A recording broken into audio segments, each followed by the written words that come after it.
মাসে কাজ করে টাকা পয়সা সব যায় কোথায়? আমি চাইলে পরে তুমি শুধু নেই নেই গান শোনাও আর গান কথা বলতে লজ্জা করে না তোমার? লজ্জা করবে কেন? তাই তো, লজ্জা করবে কেন? তুমি লাল শরমের পাতা খেয়ে বসে আছো, খেয়ে বসে আছো না? এই দেখো, ভর সন্ধ্যেবেলা আমাকে জানো না, আমার শরীরে চুল নেই। সরো, আমি রাত তোমাকে বলেছি না, সব ছাই পাশ দিলে আমার সামনে আসবে না।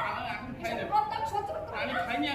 বমি আসে। আমি বিশ্বাস করো আমি এই টাকা দিয়ে মদ খাবো না তো ওই ইয়ে করবো দেনা শোধ করবো। সংসারে যখন একটা কানার পরিবার ঠেকাও না, হাতে দিনা ভাই কি করবে? ওইসব ছাই পাশ দিলে একদম। না বিশ্বাস করো আমি আজকে থেকে আর মদই খাবো না। এই তোমার ছুঁয়ে বলছি আমার লেখাতে বডি আর ঘুরছে না।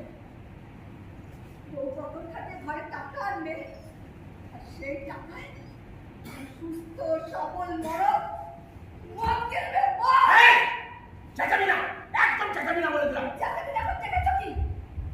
ভালোই ভালোই বিদায় হও, নাহলে আমার চিনচিন কাজের মধ্যে সাপ পালার লোক একজনের করবো। অনেক করে চলে, আর না।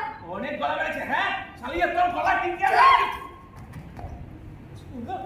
একদিন তো মদ খেয়ে তাল খাচ্ছ, আবার গলাতে আবার হুমকি দিচ্ছ। আর কত নিচে নামবে তুমি, হ্যাঁ? যে মেয়েটাকে পাড়ার সকলে এত ভালোবাসে, তার শুধুকে মানুষ ফল করবে, একাই যখন অঞ্চলের লোক বুক পাচ্ছে, তখন তার বাপ তার প্রতি বিন্দু মাত্র খেয়াল না করে তাদের শুধু বাংলা গেছে, বাংলা।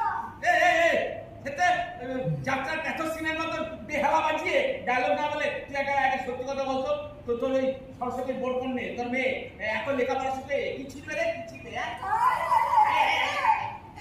সন্ধ্যেবেলা নিজের অত সুন্দর মেয়েটাকে কাজে করা শুরু করলে, সব